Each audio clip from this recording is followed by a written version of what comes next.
Hello friend, आप सभी को हमारे चैनल पे स्वागत है।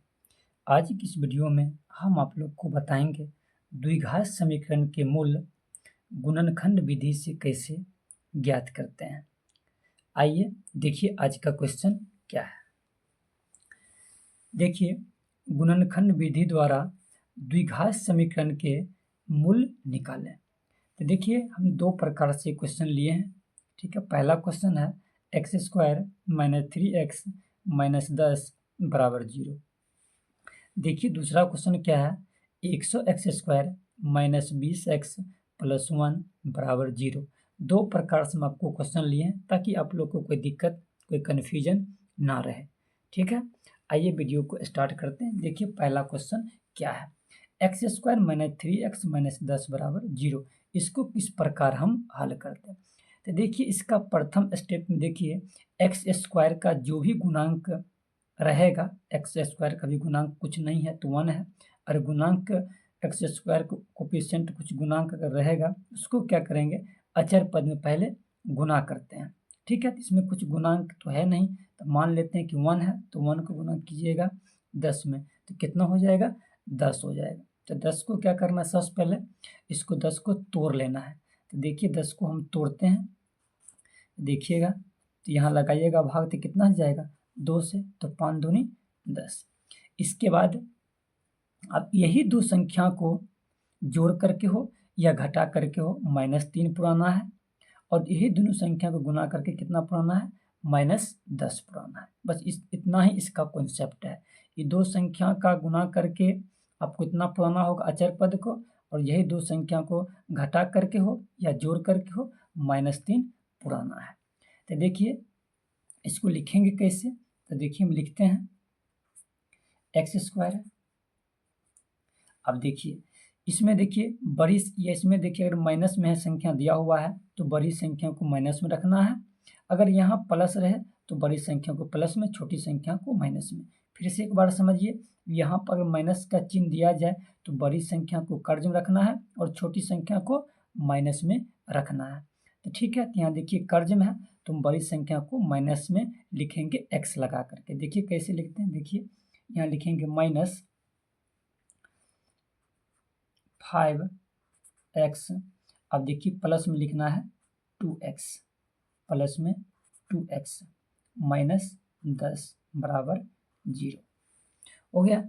अब देखिए यहाँ पर देखिए पूरा करके पुरता है या नहीं पुरता है। तो देखिए अगर -5 में से 2 घटाइएगा 3 बचेगा, तो देखिए कर्ज में पूरा है क्योंकि -5 है कर्ज में, प्लस में 2 है, इसको आपस में घटाइएगा तो कितना बच जाएगा, -3। तो देखिए -3 पूरा है। उसके बाद हम बोले गुना करके -10 पुराना है, तो 5 दूनी 10, -10 भी पूरा है। इसका मतलब सेट के बाद बिल्कुल सही है, गलत नहीं है। अब देखिए इसमें से क्या करेंगे, कॉमन लेंगे। क्या लेंगे, कॉमन। तो देखिए इसको कैसे कॉमन लेते हैं, पहले आइए एक स्टेप इसको और बढ़ाते हैं। तो देखिए x² है तो इसका मतलब कि x 2 बार लिखा गया होगा, तब तो x² हुआ होगा, तो इसको हम 2 बार पहले लिख लेते हैं।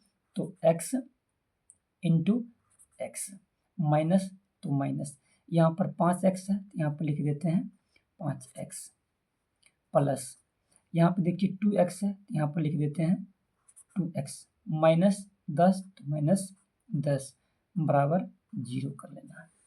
उसके बाद देखिए इसमें से एक x कॉमन ले लेते हैं, तो एक x कॉमन ले लीजिएगा तो क्या बचेगा, एगो x बच जाएगा, तो एगो x इसमें लिख दीजिएगा, माइनस, इसमें से x कॉमन ले ली तो क्या बच गया, 5, माइनस है, आगे चिन्ह माइनस है तो -5 लिख देना है। उसके बाद करना क्या है, यहाँ प्लस का सिंबल है तो प्लस लेना है। यहाँ से देखिए 2 कॉमन ले लेते हैं, तो 2 कॉमन लीजिएगा तो क्या बच जाएगा, x बच जाएगा, तो x लिखिएगा, और बीच में माइनस का चिन्ह है तो आपको माइनस का चिन्ह लिख लेना है। अब बताइए 2 इसमें से कॉमन लिए, 2 इसमें 10 में भाग कर देना है, तो 2 में 10 से भाग कीजिएगा, 10 में 2 से भाग कीजिएगा तो कितना आ जाएगा, 5, तो यहाँ पर 5 लिख लीजिएगा, बराबर 0 कर लेना है। उसके बाद देखिए इसमें से देखिए दोनों कॉलम जो है आपका बराबर है, देखिए x - 5 यहाँ भी है और x - 5 यहाँ भी है, तो दोनों बॉक्स अगर समान मिल जाएगा तो समझ जाइएगा कि गुणनखंड मेरा बनाया हुआ बिल्कुल सही है। इसमें सब क्या कीजिएगा, एक बॉक्स को लेना है, इसमें से ले लेते हैं x - 5 एक ले लेते हैं, एक जो नहीं मिलता है 100। तो देखिए x आई प्लस में 2 है तो इसको भी लिख लीजिएगा x प्लस 2। इस प्रकार आप लिख सकते हैं बराबर 0। अब देखिए एक बार इसके बराबर आपको 0 कर लेना है और एक बार इसके बराबर 0 करके x का मान निकालना है। तो देखिए हम बराबर करके मान निकालते हैं, समझिएगा। देखिए x माइनस 5 बराबर 0, उसके बाद इधर भी लिखिएगा x प्लस 2 बराबर 0। अब देखिए x का मान निकालना है तो 5 को इस साइड ले जाना है, तो लिखिएगा x बराबर 0, ये माइनस में जैसे ऐसे रखा तो क्या हो जाएगा प्लस में, तो इसमें जोड़िएगा तो 0 प्लस 5 तो कितना हो जाएगा 5, तो 5 लिख दीजिएगा। उसके बाद यहाँ भी इसी प्रकार मान निकालिएगा, तो 2 को इस साइड ले जाइएगा, तो देखिए यहाँ पर 2 किस में है प्लस में, तो इस साइड जाएगा तो क्या हो जाएगा माइनस में, तो 0 माइनस 2 हो जाएगा। तो बताइए 0 में से कुछ घटाएंगे तो कुछ, 0 में से माइनस 2 घटाइएगा तो कितना बचेगा माइनस 2 ही बच जाएगा, तो माइनस 2 लिख लेना। अब आपको लिखना है अतः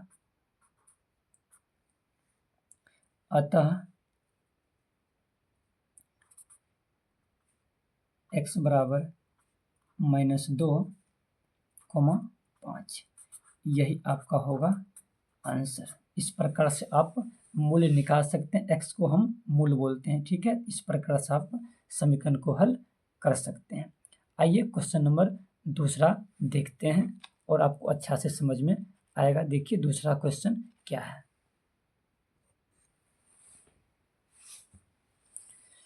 देखिए दूसरा question, 100x² minus 20x plus 1 बराबर 0।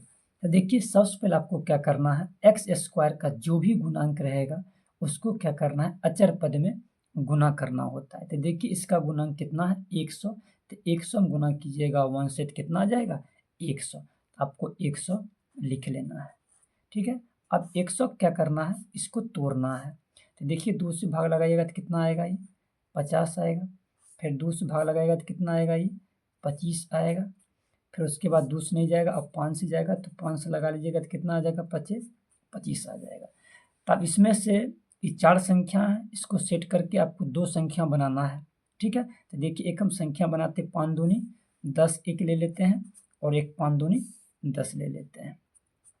तो देखिए 10 को जोड़िएगा तो 20 पुर जाएगा और 10 को गुना कीजिएगा तो 100 भी आपको पुर जाएगा, ठीक है। तो गुना करके क्योंकि हमको 100 आया था तो जोड़ करके या घटा करके माइनस 20 पुराना है और दोनों को गुना करके 100 पुराना है, ठीक है। तो आइए हम लिखते हैं सेट करके। देखिए यहाँ लिखिएगा 100x² माइनस, अब देखिए यहाँ पर माइनस में है तो दोनों को माइनस में रखिएगा तब ना 20 पुरेगा, माइनस 10 और माइनस 10 जोड़िएगा तो कितना होगा माइनस 20। तो दोनों संख्या किस में रखना है तो माइनस में, तो लिखना है minus 10x minus 10x, plus में 1 है तो प्लस में 1 ही लिखना है, 100 नहीं लिखा जाएगा, प्लस में 1 है तो प्लस में 1 ही आपको लिखा जाएगा बराबर 0 कर लीजिए। अब उसके बाद देखिए 100 है तो 100 में से आप क्या कीजिएगा 10x कॉमन ले लीजिएगा, तो 10x कॉमन ले लीजिएगा तो बच जाएगा कितना 10x बच जाएगा, तो यहाँ पर 10x लिख लेना है। यहाँ से बताइए 10x कॉमन ले लिए तो बच गया कितना 1, तो यहाँ पर माइनस है तो माइनस लिखिएगा, 1 है तो 1 लिखिएगा, ठीक है। अब यहाँ देखिए माइनस का चिन्ह है तो माइनस का लीजिएगा चिन्ह, उसके बाद यहाँ पर देखिए -1 कॉमन ले लीजिएगा तो क्या बच जाएगा इधर 10x। अब देखिए प्लस माइनस क्या होता है माइनस, तो यहाँ पर क्या बच जाएगा 1, तो 1 लिख दीजिएगा बराबर 0 कर लेना है। उसके बाद आगे देखिए इसमें देखिए 2 कॉलम बराबर है, आपको एक कॉलम ले लेना है, तो 10x -1 और एक जो नहीं मिला 100, तो 10x -1 तो -1, इस प्रकार से आप ले लीजिएगा बराबर 0। एक बार इसके बराबर 0 कर लेना है और एक बार इसके बराबर 0 आपको कर लेना है, तो ठीक है हम 0 करते हैं। देखिएगा तो देखिए लिखिएगा पहले 10x -1 बराबर 0, उसके बाद क्या कीजिएगा 10x -1 बराबर 0 कर लीजिएगा। अब देखिए यहाँ से क्या करना है, x का मान निकालना, इधर भी x का मान निकालना है और इधर भी x का मान निकालना है, यही आपका दोगो मूल होगा। ठीक है, यहाँ हम x का मान निकालते हैं तो लिखिएगा 10x बराबर, ये देखिए 1 माइनस में है तो इधर जाएगा तो क्या हो जाएगा, प्लस हो जाएगा, तो +1 लिख लेना है। तो अब लिखिएगा 10x बराबर 0 + 1 जोड़िएगा तो कितना हो जाएगा, 1 हो जाएगा, तो 1 लिखिएगा। तो लिखना है इसलिए x बराबर 1/, कितना हो जाएगा, 10 हो जाएगा। उसी प्रकार से यहाँ देखिएगा 10x बराबर 0 और 1 माइनस में जाएगा तो क्या होगा, +1 हो जाएगा। तो 10x बराबर, इसमें 0 + 1 कीजिएगा तो क्या आ जाएगा, तो 1 ही आ जाएगा। तो इसलिए x बराबर 1/10। ठीक है, अब देखिए अतः करके लिख लीजिए आंसर। अतः x बराबर 1/10, 1/10, यही आपका क्या होगा, आंसर होगा, यही आपका दो मूल भी होगा। ठीक है, इस प्रकार से आप गुणनखंड आसानी तरीका से बना सकते हैं। अगर एक बार में वीडियो समझ में नहीं आया होगा तो वीडियो को पॉज करके आप देखिएगा तो निश्चित ही समझ में आएगा, क्योंकि 2 प्रकार से क्वेश्चन लेकर के आपको समझाए हैं। इसी प्रकार की वीडियो पाने के लिए चैनल को सब्सक्राइब जरूर करें। Thank you.